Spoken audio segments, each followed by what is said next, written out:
Detention ক্যাম্পে নিয়ে চলে যাওয়া হবে। এই দরখাস্ত করবার আগে বারবার ভাববেন, একবার নয় হাজার বার। আমরা মানছি না। আমরা सीएए देश का कानून है, इसको कोई रोक नहीं सकता और हम सीएए को लागू कर रहे हैं।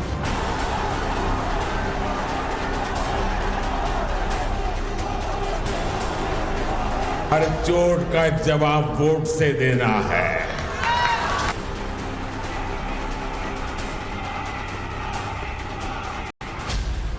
दृश्य बनेंगे, दृश्य से दृश्य टकराएंगे। एक दृश्य गिरेगा तो दूसरा उठेगा। जिसका रंग पक्का होगा वही लोगों के जहन में चढ़ेगा। बंगाल में, बांग्ला माटी में 24 के समर के संभावित दृश्य बन रहे हैं।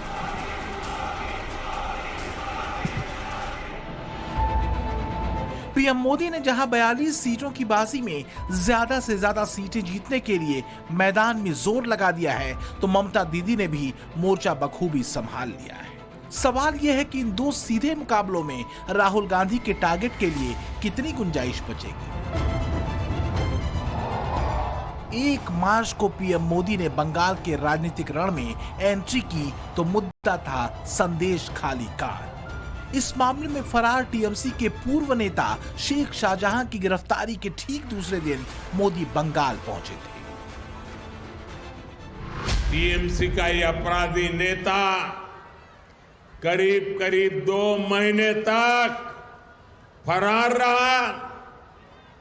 कोई तो होगा ना जो उनको बचाता होगा। क्या ऐसी टीएमसी को माफ करेंगे? ऐसी टीएमसी को माफ करेंगे?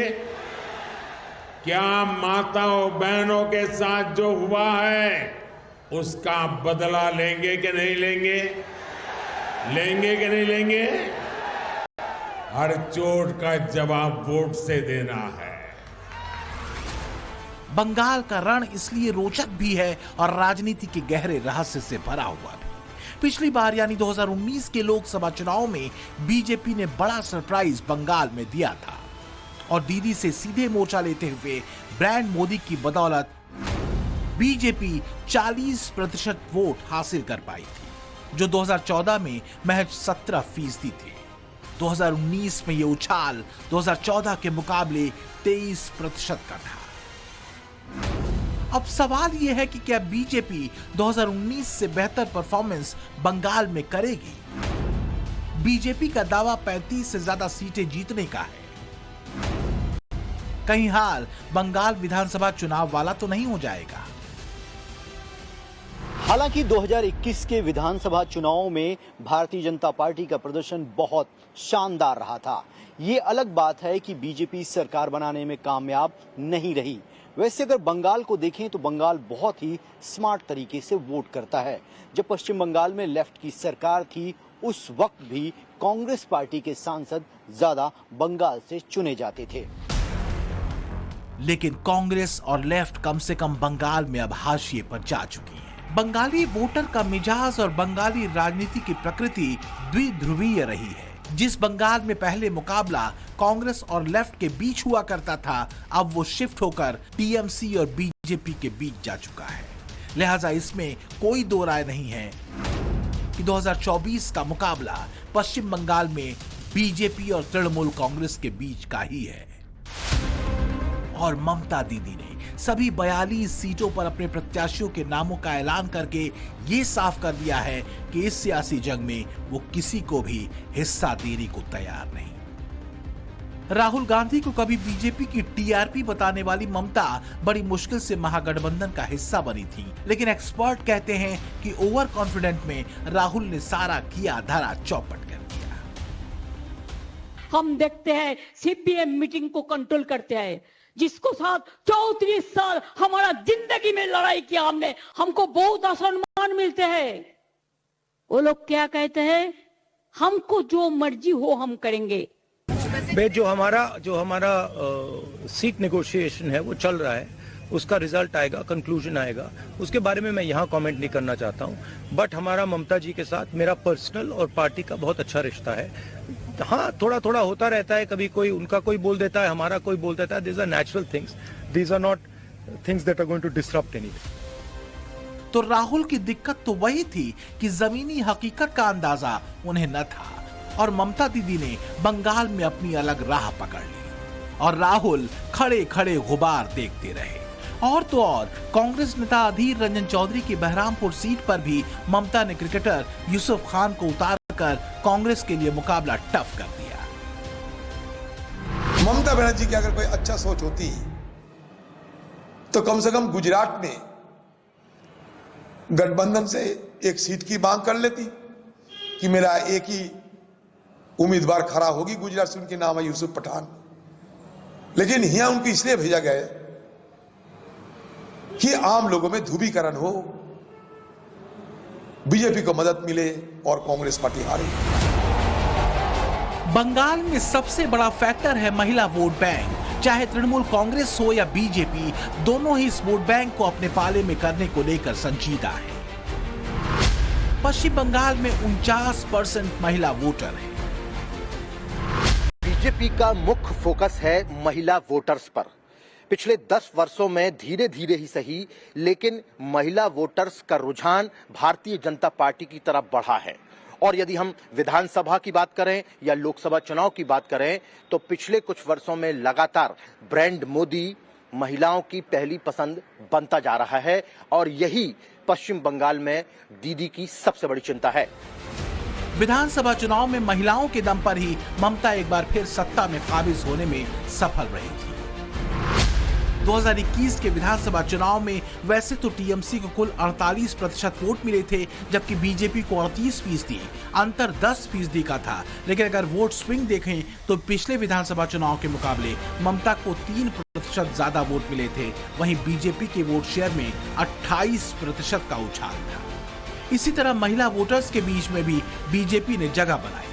टीएमसी को भले 50% महिला वोट मिले थे, लेकिन बीजेपी को 37% महिला वोट हासिल हुए। ये मामूली बात नहीं थी। इसी तरह 2019 के लोकसभा चुनाव में टीएमसी को 50% महिला वोटर्स ने वोट दिया था, तो वहीं बीजेपी को 38% महिला वोट मिले थे।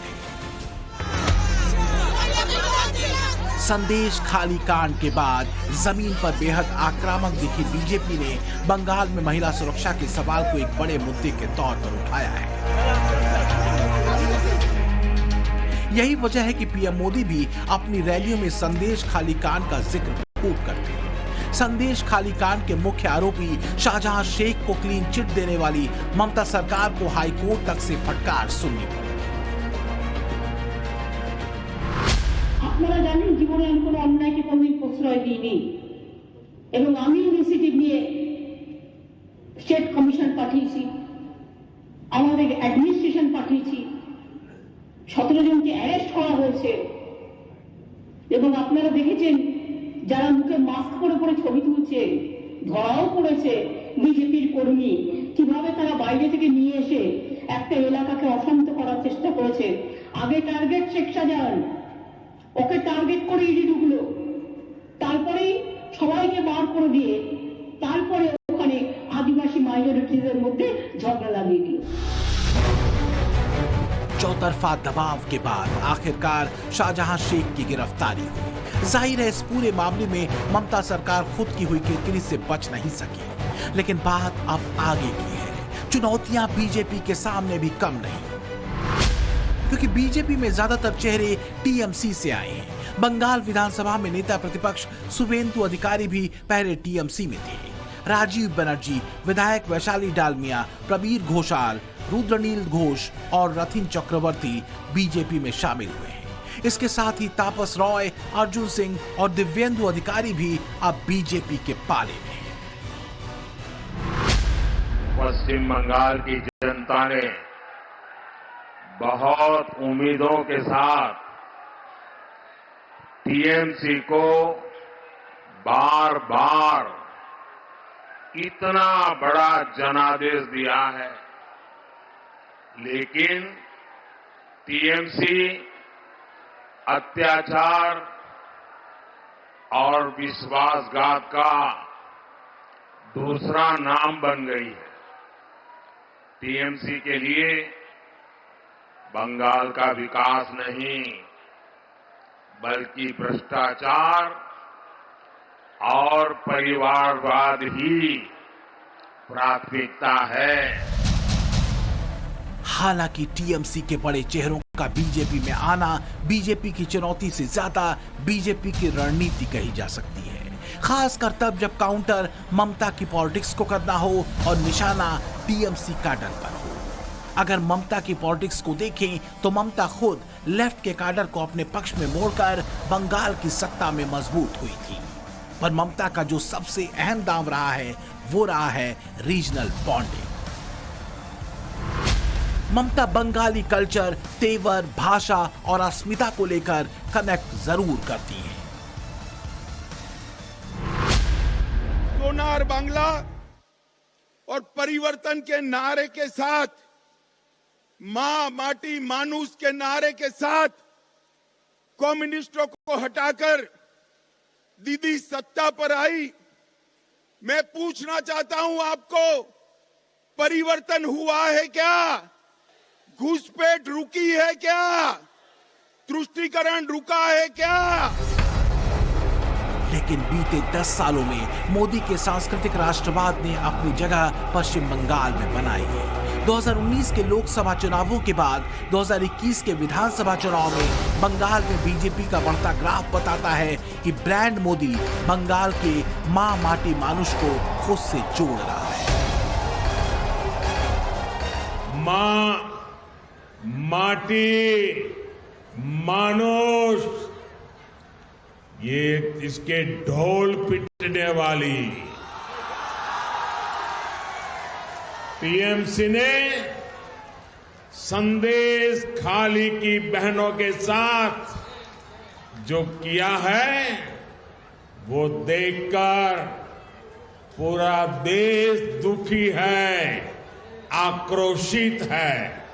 मुख्यमंत्री दीदी ने, बंगाल सरकार ने टीएमसी के नेता को बचाने के लिए जो भी कर सकते थे पूरी शक्ति लगा दी।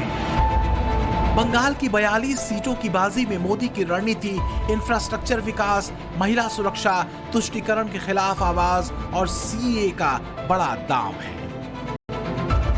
लेकिन नागरिकता कानून को ममता सीधे चैलेंज करती है, क्योंकि इससे एक बड़ा वोट बैंक उनसे छिटक सकता है। सबटाई बेआईनी डिक्लेयर हो जाबे, আপনাদের কোনো অধিকার থাকবে না। এটা অধিকার কারার খেলা। আপনাদের সব নাগরিকত্ব ক্যান্সেল করে দিয়ে, সব অধিকার ক্যান্সেল করে দিয়ে, এটা এনআরসির সাথে কানেক্টেড মনে রাখবেন। আপনাদের ডিটেনশন ক্যাম্পে নিয়ে চলে যাওয়া হবে। ইচ্ছা করেই কালকের দিনটা বেছে নেওয়া হয়েছে, কারণ কালকে থেকে রমজান মাস শুরু হয়েছে। এটা আমরা বুঝি। बीजेपी खेला होच्छे हिंदूते भाग कर देवा। मुझे बताओ भाइयों बहनों, जिस राज्य में इतनी घुसपैठ होती हो वहां कभी विकास हो सकता है क्या? जोर से बोलो, हो सकता है? और इसीलिए ममता बनर्जी सीएए का विरोध कर रही है, सीएए कर नहीं दे। मगर मैं आज इस सभा में कहकर जाता हूं, ममता दीदी, सीएए देश का कानून है, इसको कोई रोक नहीं सकता और हम सीएए को लागू कर रहे हैं। बंगाल में मुस्लिम वोट बैंक ममता का बेस वोट माना जाता है। ये वो वोट बैंक है जो लेफ्ट से खिसक कर अब ममता के पाले में आ चुका है। बंगाल में करीब 11 लोकसभा सीटें ऐसी हैं जहां मुस्लिम आबादी 30% से ज्यादा है। ममता की राजनीतिक शक्ति का आधार मुस्लिम वोट बैंक है जो कभी लेफ्ट को वोट करता था। बंगाल में राजनीतिक परिवर्तन के बाद लेफ्ट का मुस्लिम वोट बैंक ममता के पाली में चला गया, लेकिन हिंदू वोटर जो कभी लेफ्ट को वोट करता था उसका एक बड़ा धड़ा बीजेपी की तरफ मुड़ गया। 30% से ज्यादा मुस्लिम आबादी वाली 11 सीटें, रायगंज, मालदा उत्तर, मालदा दक्षिण, जंगीपुर, मुर्शिदाबाद, बहरामपुर, डायमंड हार्बर, बीरभूम, जादवपुर, जयनगर और मथुरापुर। और मुस्लिम वोट बैंक को इंटैक्ट रखने के लिए दीदी का सबसे बड़ा टारगेट है नागरिकता संशोधन कानून, और इसकी विवेचना दीदी अपने कथित सच के साथ करती है। पहले आप जो वैलिड सिटीजन है आपको डिक्लेयर करेंगे कि आप इन्फिल्ट्रेटर है, आप इमिग्रेंट है, आप फॉरेनर्स है, तो आपको प्रॉपर्टी का क्या होगा? ममता इसी भय को रोककर मुस्लिम वोट बैंक इंटैक्ट रखने की कोशिश कर रही है, जबकि मोदी के पास अपना एजेंडा है और आज से आगे 2047 के विकसित भारत के अपने एजेंडे से ही मोदी बंगाल के यूथ को जोड़ते हैं। आज आपको मालूम है हिंदुस्तान की पहली स्पेशल ट्रेन बनी है।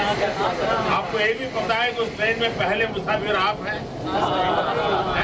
प्रधानमंत्री नरेंद्र मोदी का यही विजन पश्चिम बंगाल में भारतीय जनता पार्टी के अच्छे प्रदर्शन की उम्मीद बांध रहा है।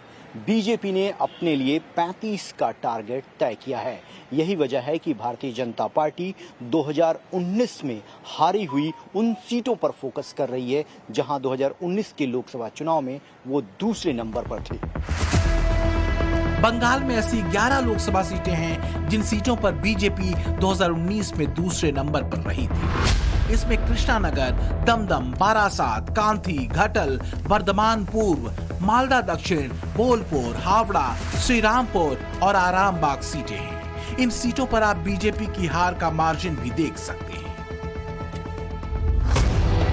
ब्रांड मोदी के जरिए बीजेपी को भरोसा है कि इस बार इन सीटों में से ज्यादातर बीजेपी के हिस्से में आ सकती है। इसके लिए मोदी का बिना भेदभाव के विकास वाला एजेंडा अहम है। 2014 से पहले के 40 सालों में कोलकाता मेट्रो का सिर्फ 28 किलोमीटर रूट बना था। आपको आंकड़ा याद रहेगा? मैं जो कह रहा हूं याद रहेगा? Only 28 kilometre. जबकि बीजेपी सरकार के बीते 10 साल में कोलकाता मेट्रो का 31 किलोमीटर और विस्तार हो चुका है।